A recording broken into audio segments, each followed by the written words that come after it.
Welcome to the OMG Tarot podcast. I'm your host, Lindsay, aka OMG Tarot. Today, we're continuing our four-part series on the court cards with a deep dive into the queens. As I mentioned in a previous episode, the queens are the moms in our tarot families. They're mature, they're regal, they're grounded, they're responsible.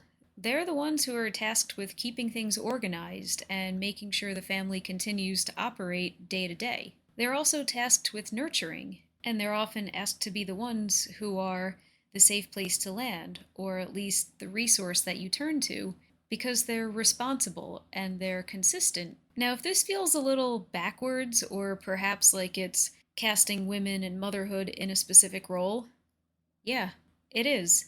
These cards were designed by someone with a very different worldview than the one many of us carry in 2024, and these cards' meanings were crafted for a very different world than the one we're currently living in. So, can these cards be relevant in 2024 and beyond? Yes, that's why we're doing this. When we get to the section on the court cards in the tarot classes I teach, we talk about this, and we talk about how, obviously, men can be nurturing, and when we get to the kings and we talk about their role, obviously women can and are breadwinners and absolutely do take on king-like traits of ambition and assertiveness. So how do we reconcile this with the imagery that we see in our kings and queens? And how do we reconcile pulling these cards when you are living here in, at the time of this recording, 2024, and doing tarot cards for modern audiences and for your modern self? Well, there are a couple of decks that swap out genders on these cards. They might put a man in a position as a queen or a woman in a position as a king. Notably, I know I keep talking about this deck because I love it so much, the pasta deck does this. It really is such a fun deck if you like pasta, or even if you don't. Another way is to just remain focused on the archetypes of the queens and the kings and recognize that anybody could fit certain archetypes. So let's talk a bit more about those. As I mentioned, queens are grounded, queens are receptive, and I think queens are largely perceptive as well. You might hear them as being described as having feminine energy as a contrast to the king's masculine energy, and if that's part of your practice, that's awesome. We all develop our own tarot vocabulary and our own connection to the cards and other related practices that we might engage with. And your practice is personal. You need to find the vocabulary and the concepts that make sense to you and work for you. For me, personally, I don't like the idea of feminine versus masculine energy because I feel like that kind of pigeonholes people and tends to go to some very stereotypy places that I'm not all about. So for me, my descriptions of the queen's energy versus the king's energy have gotten more down to specifically, well, what do they do? And I read the queen as being magnetic in contrast to the king being projective. For example, I see the queen as she kind of pulls inward, she pulls toward her. Our Queen of Cups, I see her as the good listener and somebody who's here pulling the emotions toward her.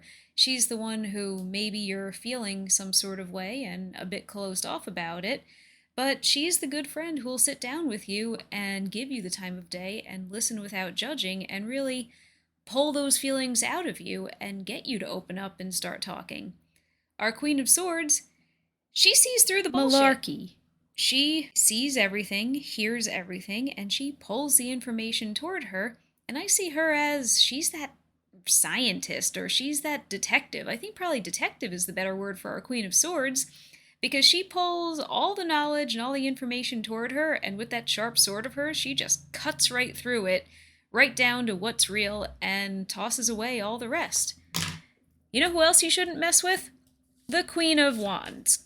Because what does she pull toward her? Well, think of Wands energy. Think of that fire and that passion. She pulls the drama toward herself. She pulls all the excitement and the energy and the action. I often think of her as someone who perhaps she doesn't plan all her own adventures, but all her friends know her as when they want to go do something crazy or spontaneous, give her a call because she's going to say yes. She's also got that cat, at least on our Rider-Waite-Smith deck. We've got that black cat that's sitting at the base of her throne, staring right at the viewer. Interestingly, The queen is not making eye contact with you. The queen's gaze is somewhere else. But that cat is looking right at you, and it kind of looks like it's hissing, isn't it? We actually see quite a bit of cat symbolism in her card. There's the two lions that are the armrests on her throne, and then there's those heraldic lions on the banner behind her. And then if you look at the cloche that's pulling together her cape right at her neck, is that a cat? Is it a bear? It's some kind of animal with ears that go up, but I think we can safely assume it's some sort of feline given the rest of the imagery on this lady's card. And think about that. What might all this cat symbolism mean on our Queen of Wands? Finishing out the group, we have our Queen of Pentacles. She's our warm, grounded, secure, earthy mama over here. Take a look at her card. She's got those beautiful red roses on the vines up above her head. She's got those mountains in the background, and if you look down in the lower right-hand corner, I missed this for years and years and years of reading tarot because it's kind of hidden, but then once you see it, you can't unsee it. Take a look. She's got a rabbit hanging out down in the corner there. I'll give you a moment to take a look because a lot of people don't notice this rabbit. She's security. She's growth. She's the mom who thinks to set up a college fund for her child before they're even born.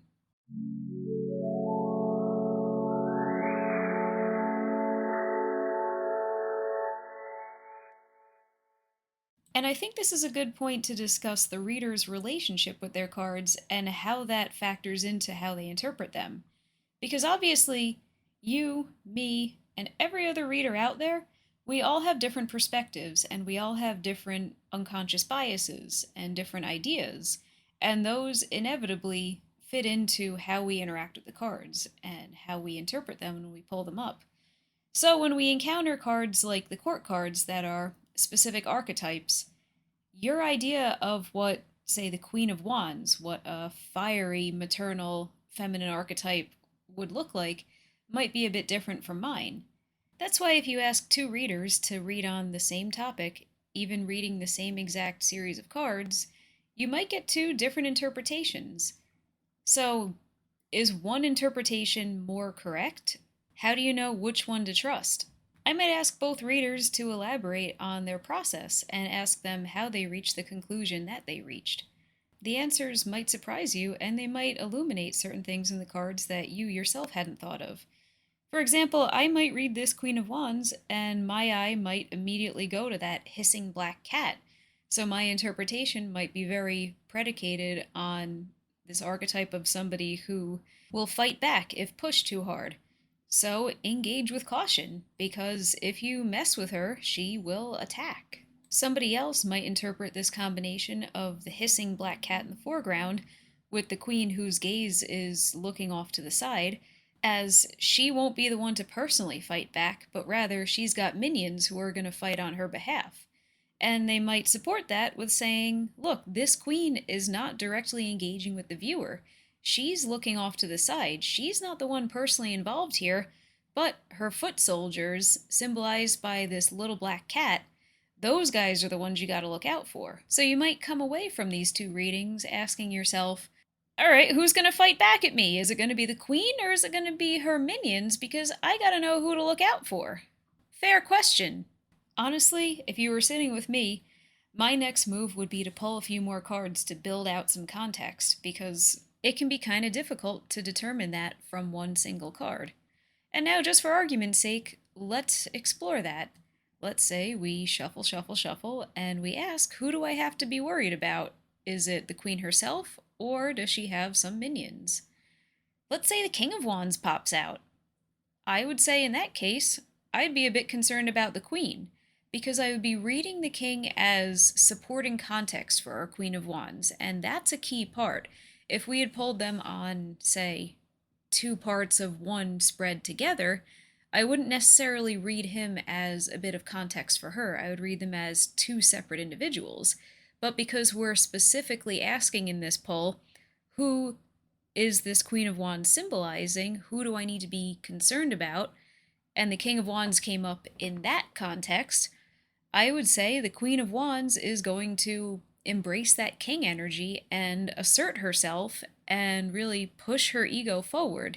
And to add on to that, noticing that they're both wands and bringing it back to what suit are we playing with, the suit of action and motivation, I would read that as I think she's going to be rather pushy with her agenda and very coming from a place of, I'm right, I want this, I'm doing this, and I don't know that she's necessarily going to have logical reasons to support why she's acting the way she's acting, because if she did, we would have pulled the King of Swords as our support card, or maybe a different sword, but nonetheless, we did not pull a sword. We pulled the King of Wands, and that to me is just purely projective.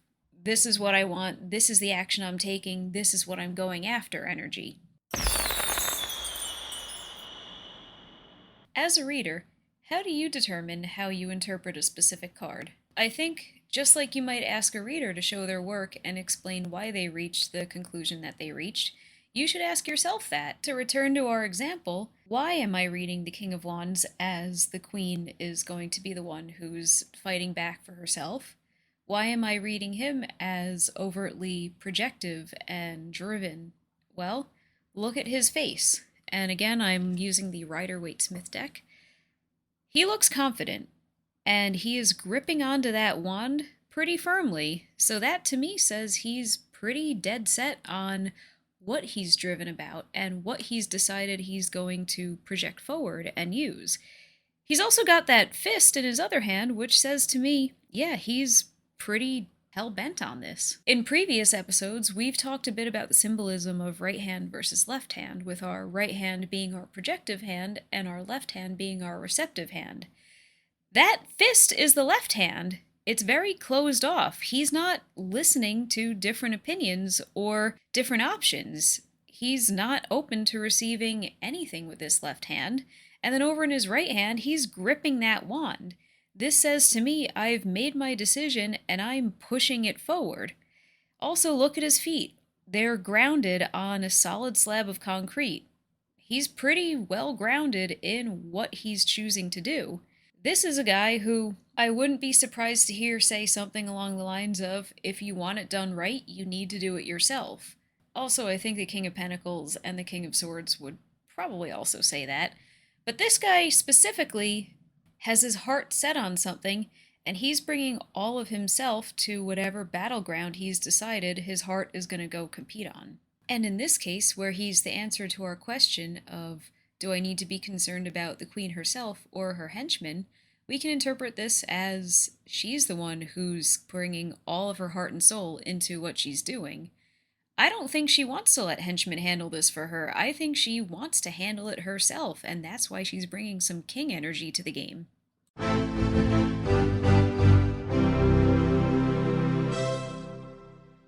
I also think a good way to continually exercise your interpretation skills and keep yourself from falling back on memorized definitions or assumptions without really looking closely at the cards when you're doing readings is to keep a variety of decks in your rotation.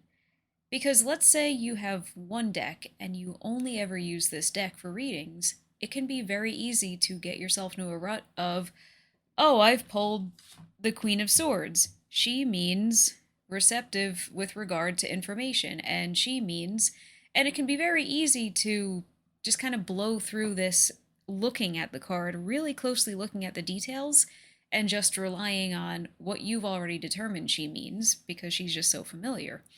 So keep a couple of different decks in your rotation and swap them out. That way you're forced to look at the images every time, and you're forced to look at how different artists have interpreted the same card's theme. And maybe a certain artist, especially one who was working on a deck during this century, might have a more modern interpretation. Perhaps their Queen of Swords has a tablet under her arm, or she's at a computer, or she's looking at big spreadsheets full of data that she has to analyze. I think as long as you can support what you're saying with imagery in the cards that you can point to, your interpretation is valid. This approach of looking at the illustrations on cards is actually a bit more of a modern tarot approach. And by modern, I mean ever since there's started to be illustrated minor arcana cards. If you go back in time, a lot of older decks don't have illustrated minors, and you can even see that in modern reprints of older decks, like any Marseille style deck. In these decks, the minor arcana look a lot like playing cards. Interpreting them requires you to have some memorized knowledge of what each number means and pairing that number with a suit, which sounds a lot like what we do to an extent when reading modern illustrated cards, but on these modern cards, we have illustrations to help us out a little and to fill in the gaps in the story and to give you more of a springboard to interpret what's going on rather than relying on something you've memorized. So I think knowing what numbers and suits means can be very helpful as a springboard, but I think you got to think of them as a springboard, not a hard limit. Think of it as that's the base level of what you're doing, and then you're going to include your interpretation on top of that. But also, speaking of playing cards, you can use them as a divination tool, and you would use them very similarly to how you would use a Marseille style deck. Maybe we'll have a future episode about interpreting playing cards if that's something people are interested in. I think it's kind of a cool party trick, but I also prefer a real proper deck of tarot cards because with a playing card deck, you don't have the majors. So, what fun is that when you don't have things like the Lovers and the Star? Bringing it back to the Queens, try and flex your intuition muscles by spending a little bit of time with each and really trying to get to know who is she? Who is each of these women? All the while keeping in mind that when you're doing actual readings, there is a possibility that a queen could come up to symbolize a man. It's more about what's that person really like, and if that individual tends to be more receptive and magnetic and preceptive, then they might be bringing some queen energy. An exercise I like to do with my students is we hold up all of the court cards and I ask them to describe, tell me about this person. Tell me things like what do they do for a living? What kind of car do they drive? What kind of house do they have? And I get some interesting answers, and they're also interestingly consistent. A lot of times, people will cast the Queen of Wands as someone who drives a Corvette. Sometimes they specify that it's a red Corvette, other times it's just a Corvette, but consistently, students always tell me that she drives some kind of sports car. Or maybe she's in a Porsche. She's definitely in something that's low to the ground and probably only has two doors and goes really fast. Versus consistently, they always tell me that the Queen of Swords drives a Tesla. Or I've also heard Volvo for her or Subaru, and I think all of those can be supported. I think take a look at her. She makes practical choices. She was probably looking at all the safety ratings and all of the Kelly Blue Book values, and she ensured that she got a good value in her vehicle, even if it's an ugly color or it's not the most sporty or sexy vehicle she could drive. I've heard people call the Queen of Cups a wine mom.